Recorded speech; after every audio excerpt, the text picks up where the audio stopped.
শুভ সন্ধ্যা বন্ধু। আজকে বানালাম ফুচকা। তো তার জন্য প্রথমে আলু সিদ্ধ করে নিলাম, তারপর ভাজা মশলার গুঁড়ো আছে, বিট লবণ আছে, ছোলা, কাঁচা লঙ্কা সিদ্ধ, গন্ধরাজ লেবু, ধনেপাতা, কাঁচা লঙ্কা কুচি সব কিছু নিলাম।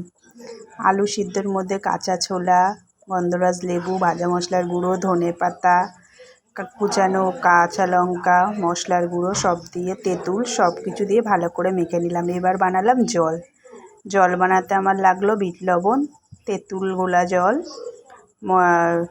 গন্ধরাজ লেবু, ভাজা মশলার গুঁড়ো দিয়ে মাখলাম। তো আমার রেডি আলু মাখা ও ফুচকার টক জল।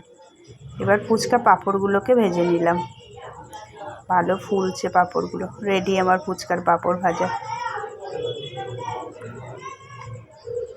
তো এবার পাতা দিয়ে ছেলেকে দিয়ে দিলাম ফুচকা, সাথে আলু মাখা, টক জল ছেলেকে দিয়ে দিলাম। ছেলে তো খেয়ে খুব খুশি, দেখো মুখটা দেখো একবার।